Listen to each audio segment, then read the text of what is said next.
Felicidade ou Morte é um livro que reproduz um diálogo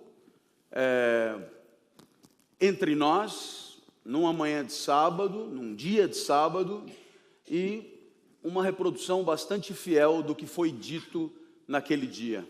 Felicidade ou Morte não é uma alternativa sugerida ao leitor. Felicidade ou Morte é uma grande reflexão sobre o que tem que acontecer na vida para a vida valer a pena. Poderíamos sugerir inicialmente que a felicidade exigiria a plena satisfação de nossos desejos.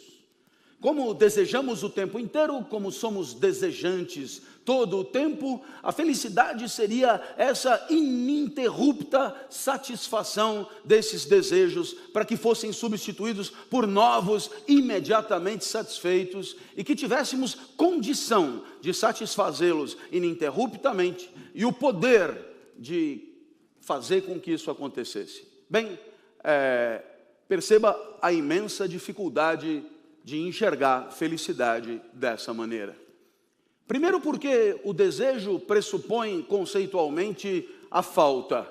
É a energia que mobilizamos para aquilo que nos faz falta, para aquilo de que carecemos. Então é claro, é evidente, quando conseguimos o que desejamos, já não desejamos mais, e aí outros objetos de desejo aparecem. Portanto, o desejo que pressupõe a falta se aniquila, desaparece, ele se esvai na presença, na conquista, na vitória e na obtenção do que queríamos. Então, se a felicidade é ter o que se deseja, ela é rigorosamente uma impossibilidade. Porque ou desejamos e não temos, ou temos, mas aí não desejamos mais. Rigorosamente, felicidade seria, assim, a busca da aproximação física da cunhada, uma impossibilidade, a busca daquilo que nos escapará, a busca daquele carro na concessionária, mas não o seu, daquela casa que não é a sua, daquela posição no trabalho que não é a sua, mas que quando conquistada,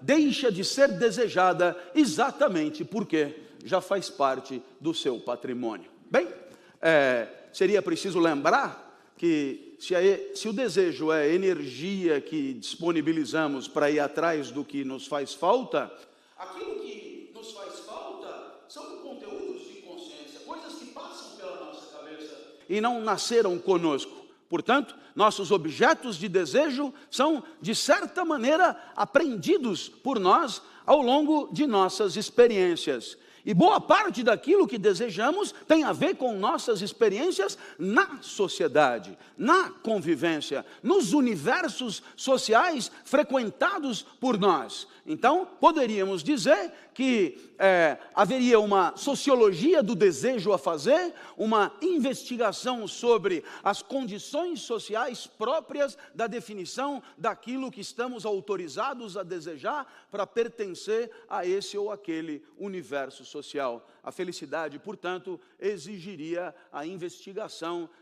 do que queremos e por que queremos o que queremos. O fato é que talvez tenhamos que concluir que a felicidade possa não corresponder a muita coisa de concreto e, por isso, ela seja objeto de uma luta permanente. Existe uma luta permanente desde que o homem pensa sobre a vida boa para impor as condições da vida feliz, aquilo que necessariamente tem que estar presente para que a felicidade aconteça, e isso parece ser do interesse de muitos. Portanto, poderíamos dizer que a felicidade é propriamente uma questão ideológica. Em outras palavras, é objeto de uma disputa e, é claro, nos tempos de hoje não é diferente. A cada passo que damos, somos bombardeados de informações, conselhos, dicas e advertências sobre o que seria indispensável e necessário para que a vida fosse feliz. Disso participam os meios de comunicação, os agentes sociais fortes que têm condição de, através dos seus recursos, nos convencer da pertinência dos seus conselhos. E o que é mais incrível, quanto menos a palavra felicidade corresponde a uma sensação, a uma emoção que nos é claramente percebida, mais ela se torna, por conta do seu vazio de ser, objeto de disputa na sociedade sobre o que é preciso para ser feliz. Assim, qualquer sociedade em que estivermos, haverá uma lógica da definição do desejo autorizado, uma lógica da definição do que devemos perseguir para que a vida seja boa. E você se lembrará, na escola, você passou o primário sendo advertido de que o primário era o caminho para o ginásio, isso no nosso tempo, né, que o ensino fundamental era dividido em duas partes. No ginásio já nos advertiam que a preparação era para o colegial. No colegial, sim, a vida valeria a pena, escolheríamos entre exatas, humanas e biológicas. No colegial tudo seria lindo e feliz. Quando chegamos no colegial, éramos informados que o colegial era a preparação para a faculdade. Já são 12 anos sendo adestrados a desejar e a perseguir troféus que seriam supostamente garantidores de uma vida boa. Quando você entra na faculdade, os primeiros dias dá até a impressão que havia uma pertinência naquilo. Os primeiros dias são de alegria, de gozo, de prazer, de felicidade, semana de bichos, muita sacanagem, muita mulher, muita bebida, muita coisa, bem bacana. Mas aí o que acontece? Você logo é informado que se ficar só na faculdade vai perder o trem da história, nunca vai arrumar emprego, você precisa arrumar um estágio, é no estágio que você vai aprender as coisas. Na faculdade ninguém aprende nada, os professores estão ultrapassados. Aí você começa a desejar um estágio, vai com sangue no olho, faca nos dentes, atrás de um estágio, você consegue o estágio, aí você pensa, agora no estágio haverá felicidade, gozo, prazer, satisfação e alegria, mas logo te tratam de estagiário e você percebe que não é bacana. E aí você começa a perseguir a efetivação. A efetivação seria, de fato, a chave da felicidade. E num determinado momento da sua vida, porque a vida nem sempre é tão cruel quanto parece, você obtém o diploma da universidade e a efetivação, a carteira assinada. E nesse momento, 17 anos depois, de tanto desejo na falta, você diz, a vida chegou, velho, agora haverá alegria, haverá prazer, haverá gozo, felicidade. Você entra na empresa, primeiro dia de trabalho, e o teu chefe já olha para você um pouco blasé e diz, a empresa tem 15 níveis, só para você saber, você está no 15º, não é? E a felicidade implicará você passar do G15 para o G14, do G14 para o G13, e você diz, e o que eu preciso fazer? Bater meta, obter resultado, dar resultado, concentrar o capital, dar lucro para o dono do capital, e assim por diante. Lá sai você focado, porque é preciso ter foco. E aí você descobre que metas são como cenouras que correm sempre na sua frente. Quando você alcança uma meta, ela não é mais meta. E aí você pega a cenoura, entrega a cenoura, pega a cenoura, entrega a cenoura, pega a cenoura, entrega a cenoura, pega a cenoura, entrega. Um dia você encontra o chefe e pergunta, só por curiosidade, aonde é que você enfia tanta cenoura que eu trago para você? Mas você continua pegando cenoura, entregando cenoura, pegando cenoura. Num determinado momento da sua vida, você começa a ser tratado com letras em inglês. CEO, CFO, CYKO. Você começa a perceber que isso vale alguma coisa, mas tem sempre alguém acima. Até o dia que organizam uma festa, te dão uma placa.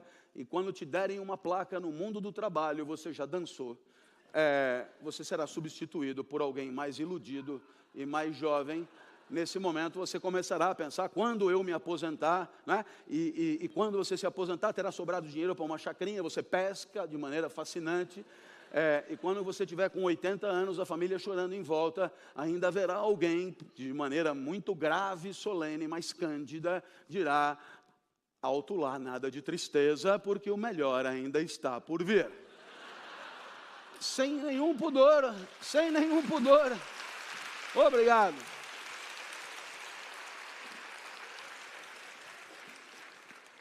Sem nenhum pudor, a sociedade terá te enganado, fazendo você acreditar que a felicidade dependia de uma ocorrência superveniente, que você tinha que mobilizar esforços para conquistar. Você conquistou tudo, assim no mundo acadêmico, graduação, especialização, mestrado, doutorado, pós-doutorado, livre docência, sei o quê, titularidade, para no final alguém olhar para você e dizer, calma, o melhor ainda está por vir.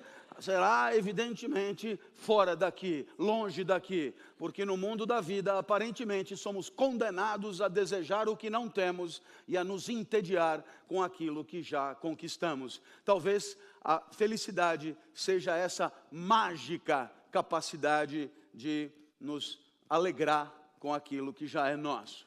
A felicidade seja essa competência muito rara entre nós e claramente desincentivada pela sociedade, que é essa competência de se satisfazer com o que é seu, de gostar daquilo que você já conquistou, de desfrutar da família que é a sua, de curtir o espaço de trabalho que já é o seu, de se encantar com os instantes de vida que você está vivendo, como a presença nesse auditório, e não permanentemente, de maneira erotizada e desejante, ir atrás das metas que sempre escapam pelos dedos, quer quando você fracassa, quer quando você é bem-sucedido. Naturalmente, essa felicidade implicaria uma competência de ajuste com o mundo como ele é. Uma felicidade, portanto, desesperançada. Uma felicidade, portanto, que não espera do mundo mais do que o mundo pode proporcionar. Uma felicidade que exige uma sabedoria de harmonização da sua natureza com a natureza das coisas. Uma felicidade de conciliação e reconciliação permanente com os dados do mundo, sem que o tempo inteiro estejamos incrédulos e perplexos, blasfemando contra a ordem das coisas, sem perceber que estes são os dados de realidade que poderão ou não proporcionar a nós mesmos uma vida feliz. Uma felicidade desesperançada é uma felicidade de ajuste do próprio corpo ao mundo, o que implica uma certa competência para desfrutar do instante e, portanto, uma certa negligência para com o passado nostálgico, paixão triste por excelência, e as esperanças das projeções futuras, que nada mais são do que antecipações frias daquilo que fazemos, que gostaríamos que fosse, que desejamos agora, porque aparentemente nos carece e nos falta. Não, a felicidade implicaria esse doce encantamento com o mundo, tal como ele se apresenta, e evidentemente, um encantamento suficientemente preenchedor para que você não seja condenado a escapar, quer para a nostalgia da memória, quer para a esperança do devir. Perceba que não é fácil a tal da felicidade, e poderão perceber, isto exigiria também um certo apreço e um certo contentamento com aquilo que acreditamos ser nós mesmos, a nossa identidade, aquilo que julgamos ser a nossa diferença específica.